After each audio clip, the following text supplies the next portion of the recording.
Welcome to Eureka Math. I'm Mr. Shankel. I'm going to be helping you today with Module 4, Lesson 10. Let's get started.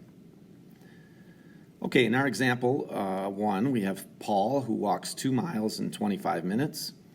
And we want to know how many miles can Paul walk in 137.5 minutes.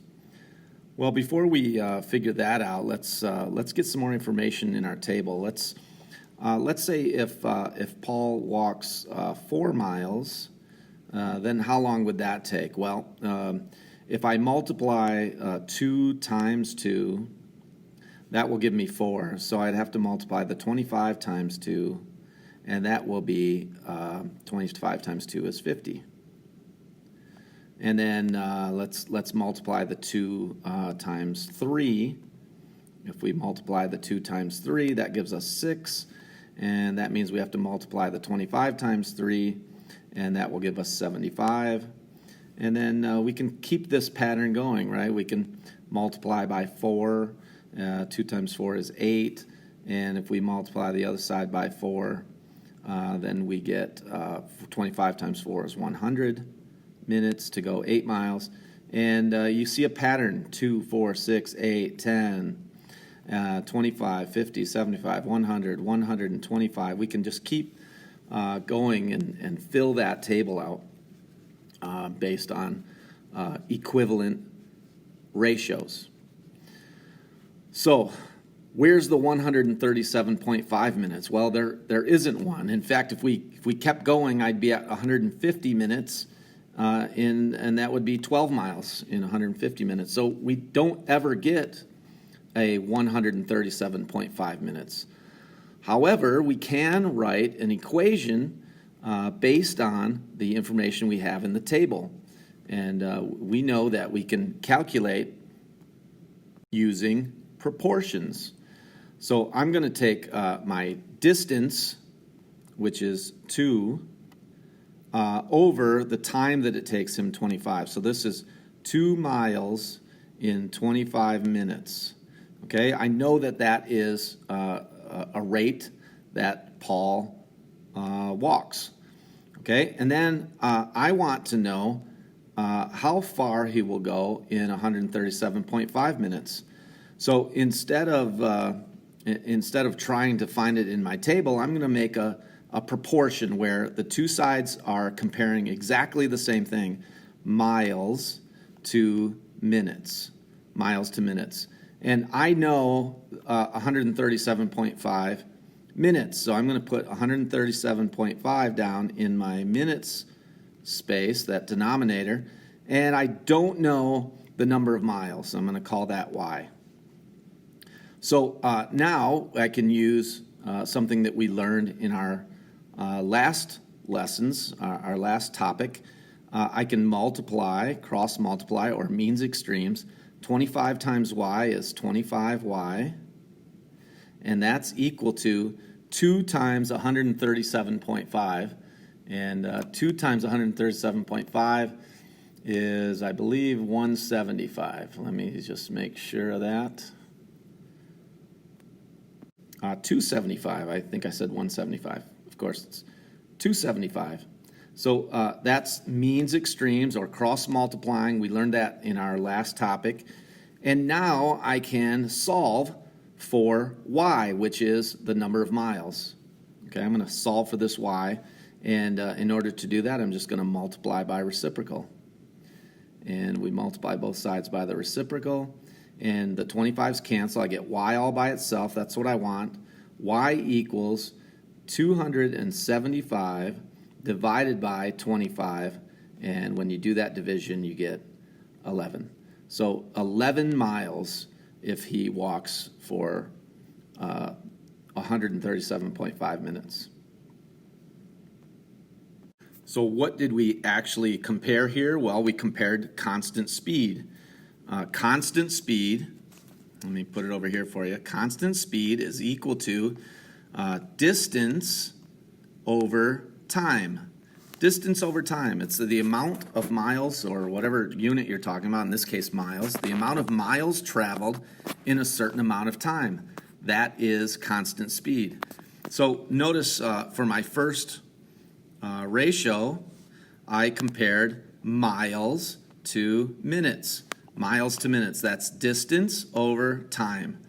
And so I have a rate here that I compared to another rate, and notice that my other rate also compares miles to minutes. Those have to match in order for this to be a proportion that we can use.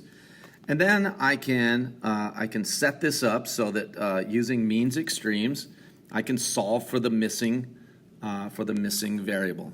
You'll recall in 6th grade, we found a constant. And the constant, we did some of this. We said, well, I know that 25 divided by something is 2.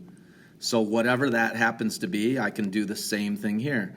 Well, we've just progressed a little bit now so that we can use means extremes. We've learned that, and now we can use that to set up an equation and solve for our missing piece.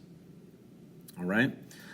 You can also get these equations from a table, and we'll work on that more later.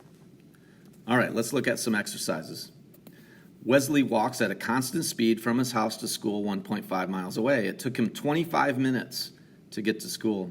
What fraction represents his constant speed? Well, remember, constant speed is equal to the distance traveled, that would be 1.5 miles, over the time that it takes him to travel that distance, and that was 25 minutes.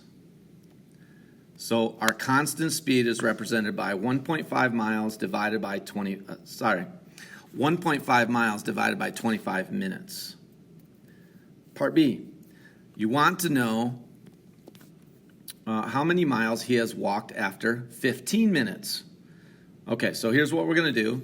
We're going to use that initial rate, 1.5 miles over 25 minutes, and we're going to set that equal to another rate that also compares miles to minutes. And what we know now is I know that he's going to travel, he's going to walk for 15 minutes. So 15 goes in the minutes section, and then y is my distance. Okay, write the fractions from part A and B as a proportion. Solve as many miles. Okay, so I did that already. This is our proportion. And then on part D, we're going to solve this. So we're going to find the answer here by using means extremes. 1.5 times 15 equals 22.5. So that's 22.5 is equal to 25 times y. 25y. And then I'm just going to isolate my y by multiplying by reciprocal. 1 over 25 times by 1 over 25. And the 25s cancel. We get y is equal to 22.5 divided by 25. And my answer is 0.9. So in this, for y up here, I know that he will go 0.9 miles in 15 minutes. All right? Now, we can use this to write an equation by just thinking about it this way. Let's look at part D. We're going to take our, let me get a new color here.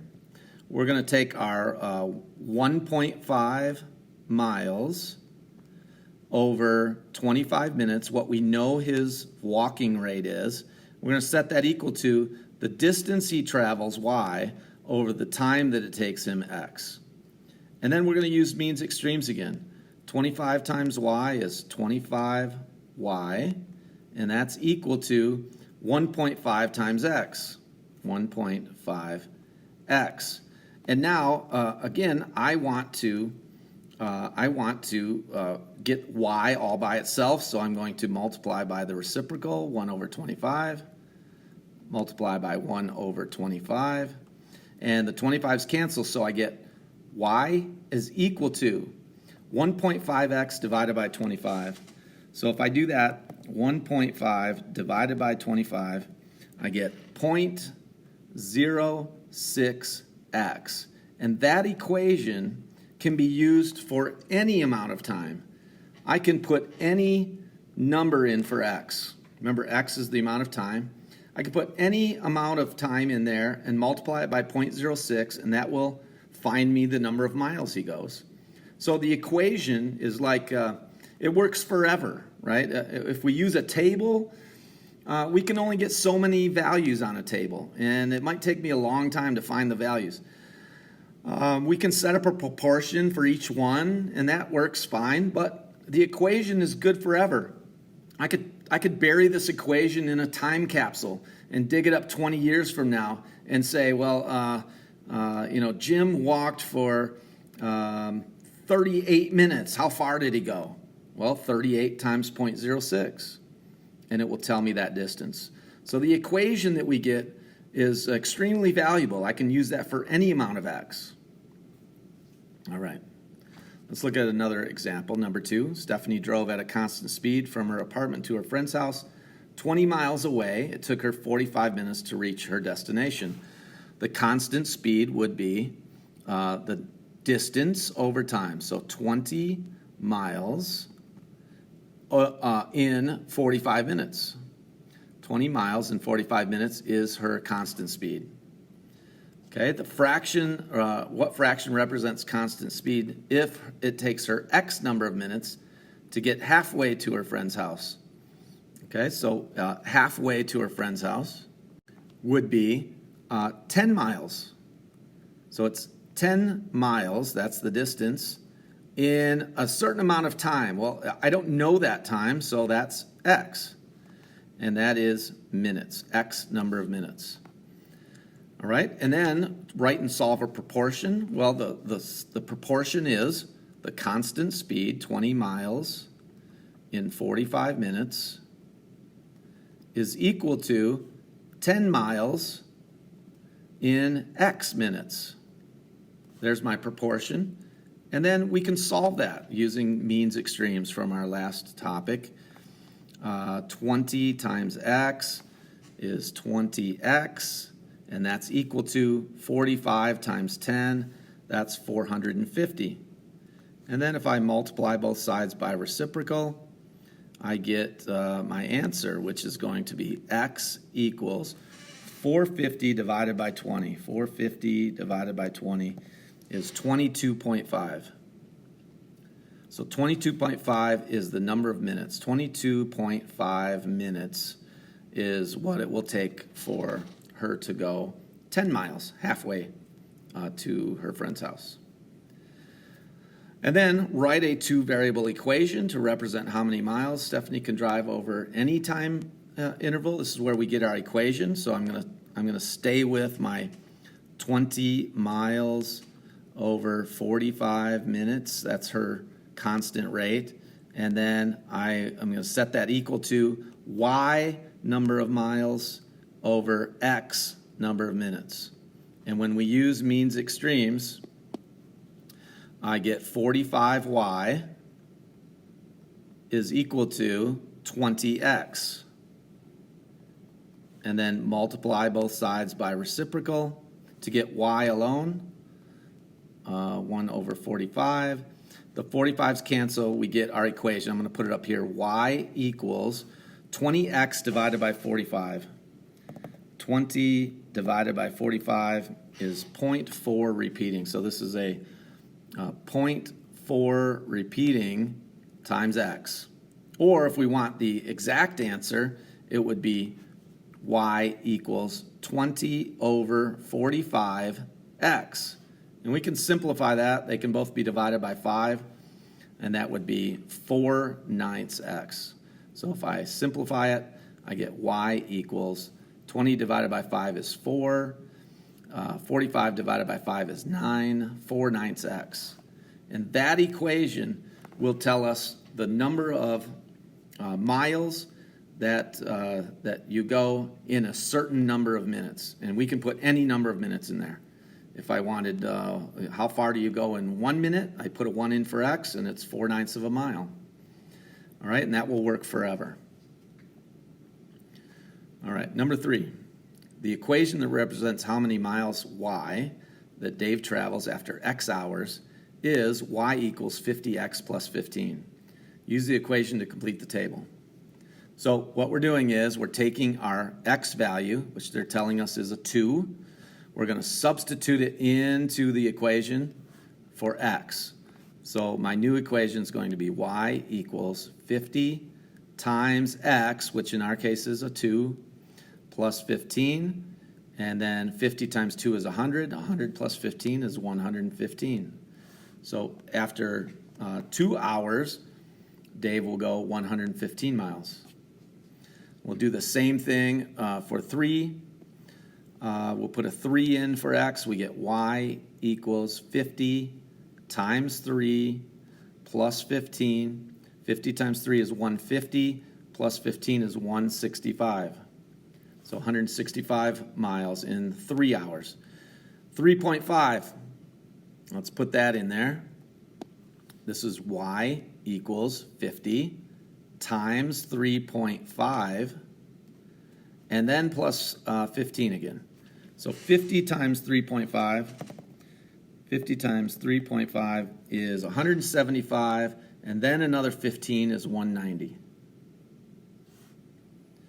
Okay, last one, we're going to put in 4.1. So y equals 50 times x, which is 4.1, plus 15. And if we do 50, let me clear that out, 50 times 4.1, we get 205, plus 15 is 220. So you can see with the equation, once I have the equation, I can put anything in for x. And we did. We put some whole numbers in. We put some decimals in. We could put any number we want in for x and solve for the number of miles y. Okay, that is lesson 3? I don't remember. That's your lesson for today. Hope that helps. See you again next time.